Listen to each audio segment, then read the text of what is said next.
Hello friends, welcome है आपका RT education में। और मैं हूँ प्रीति विश्वकर्मा। और आज हम लोग डिस्कस करेंगे लर्निंग एंड एक्विजिशन का कॉन्सेप्ट। लर्निंग और एक्विजिशन यानी सीखना और अधिग्रहण एक बहुत ही इम्पॉर्टेंट टॉपिक है जो हर टीचिंग एग्ज़ाम में पूछा जाता है। तो आज हम इसके बारे में थोड़ा बहुत समझेंगे। बेसिकली लर्निंग का कॉन्सेप्ट है क्या? लर्निंग एक प्रोसेस ऐसा है जिसमें हम न्यू स्किल्स को एक्वायर करते हैं या फिर जो भी हमारे प्रीवियस जो भी नॉलेज रहता है उसमें हम कुछ न्यू नॉलेज को ऐड ऑन करके कुछ परमानेंट अपने अंदर चेंज लाते हैं। बिहेवियर में चेंज हो सकता है, चेंज किसी भी तरह का हो सकता है, चाहे वो आपकी मोटर स्किल्स में हो, चाहे आपकी बिहेवियर में हो, चाहे आपके कॉग्निटिव डेवलपमेंट में हो। किसी भी तरह का एक परमानेंट चेंज जब आपके अंदर आ जाता है तो दैट इज़ लर्निंग। लर्निंग तीन तरह की होती है, एक motor learning, verbal learning, conceptual learning. तो मोटर लर्निंग में जैसे रनिंग आ सकता है, वॉकिंग आ सकता है, जो भी आपकी मोटर ग्रॉस ग्रॉस स्किल से जुड़ी हो, यानी कि जो आपकी फिजिकल मूवमेंट से जो भी रिलेट रिलेट करती हो वो आपकी मोटर लर्निंग में आ जाती हैं। ठीक, जैसे एक छोटा सा बच्चा जब उसको पहले चलना नहीं आता था, फिर धीमे धीमे वो चलना सीखता है, तो ये क्या है, वो उसकी लर्निंग क्या हो रही है, उसकी मोटर लर्निंग हो रही है। क्यों? क्योंकि वो अपनी फिजिकली वो अपने आप को इम्प्रूव कर रहा है। और दूसरी अगर लर्निंग की टाइप की मैं बात करूँ तो वो है वर्बल लर्निंग। इसमें कि हम लोग कह सकते हैं कि बोलना जिसमें आ सकता है, या फिर शब्दों को, साइंस को, सिंबल्स को पहचानना, छोटे छोटे शब्द को पहचानना और सिंबल्स को पहचानना कि किस कौन सा सिंबल्स कहाँ का, ये सब वर्बल में ही आ जाता है। और तो इस तरह की चीज़ों को, अक्षर ज्ञान, मात्राओं का ज्ञान, ये सारी चीज़ें जो हैं वो वर्बल लर्निंग में आ जाती हैं। शब्द वाक्यों को पहचानना, शब्द की खुद से रचना करना, कोई सेंटेंस बनाना, ये सारी चीज़ें वर्बल लर्निंग में आती हैं। कॉन्सेप्चुअल लर्निंग क्या है? कॉन्सेप्चुअल लर्निंग इन दोनों से हायर माना जाता है। और इसमें होता क्या है, इसमें आप बच्चे की जो थिंकिंग, रीजनिंग पावर होती है, इसको जो क्रिटिकल थिंकिंग होती है वो इंक्रीज़ होती है। तो इसी को कॉन्सेप्चुअल लर्निंग बोलते हैं। तो लर्निंग की हमने टाइप्स आज पढ़े हैं, मोटर लर्निंग, वर्बल और कॉन्सेप्चुअल लर्निंग। ये बहुत ही छोटे छोटे क्वेश्चंस बना के इसके पूछे जाते हैं, तो ये सब आपको पता होना ज़रूरी है। अब हम समझेंगे कि अभी अर्जन क्या है, जिसे हम अधिग्रहण भी बोलते हैं। एक्विजिशन, एक्विजिशन क्या है? एक्विजिशन क्या है? जब हम कोई नेचुरल इन्वायरमेंट में कोई चीज़ सीखते हैं तो वो एक्विजिशन कहलाता है। लर्निंग के लिए क्या था? लर्निंग जैसे कि हम लोग स्कूल में जाते हैं, वहाँ पे जो भी चीज़ हम सीखते हैं तो उसके लिए क्या है, एक प्रॉपर एक स्ट्रक्चर पहले से तैयार होता है, एक रूल होते हैं, कुछ टीचर्स होते हैं, उनके भी कुछ रूल्स होते हैं, एक मैनेजमेंट होता है, पूरा स्टाफ होता है, हमारे लिए बहुत सारे रूल्स बने रहते हैं, कुछ प्रोसेस के थ्रू हम लोग उस चीज़ को सीखते हैं, तो वो लर्निंग था। बट अब अगर हम एक्विजिशन की बात करें तो एक्विजिशन उससे बिल्कुल अलग है। एक्विजिशन में क्या होता है कि हमें जो भी हमारे जो नेचुरल इन्वायरमेंट है, जो भी अपने नेचुरल इन्वायरमेंट से हम सीख रहे हैं, वो हमारा एक्विजिशन हो गया है। फॉर एग्जाम्पल, जैसे कि हम हिंदी बोल रहे हैं, क्यों बोल रहे हैं? क्योंकि हमारे फैमिली में बोला जाता है, हमारे आसपास के इन्वायरमेंट में बोला जाता है, तो इसीलिए हमें हिंदी आती है। हमें हिंदी बोलने के लिए, सीखने के लिए कोई अलग से क्लास में नहीं जाना पड़ा है।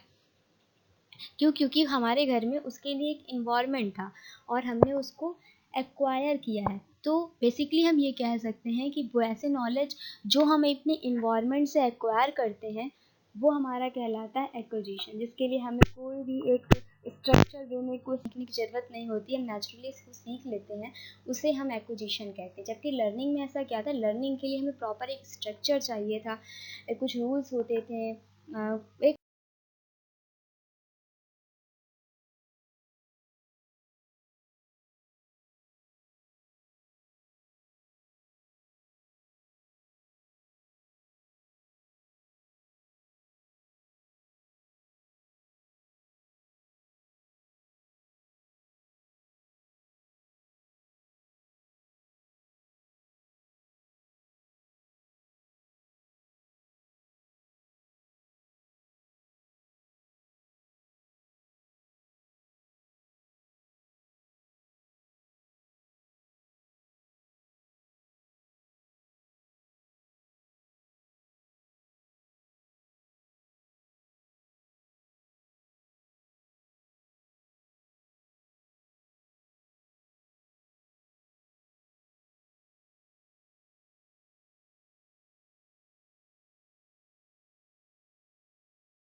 हेलो फ्रेंड्स, वेलकम है आपका आरटी एजुकेशन में।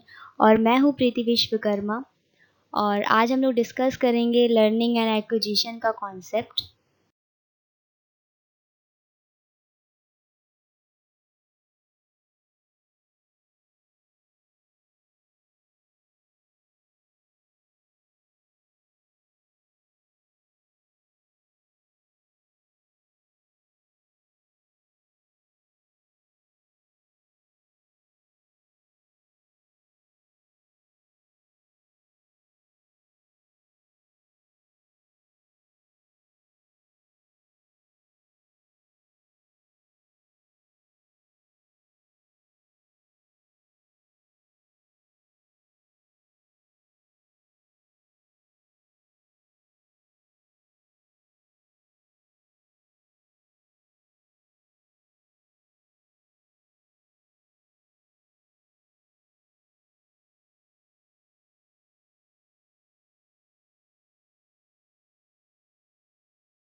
अब हम जान लेते हैं कि वाइगॉस्की जो जिनकी एक सोशियो कल्चरल अप्रोच थी, जिसे आप जानते होंगे, काफ़ी बहुत फेमस है।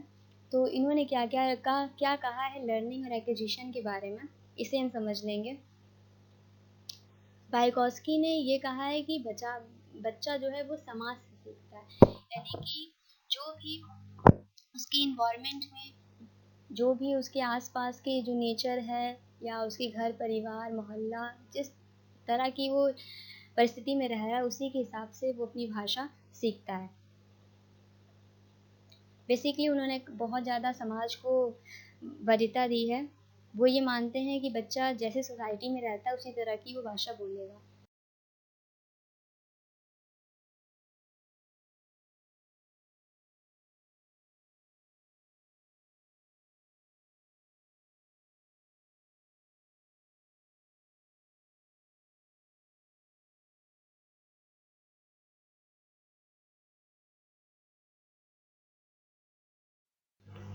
बीएफ स्कैनर ने भी सेम यही बात की है कि बच्चा जो है ऑपरेंट कंडीशनिंग से सीखता है।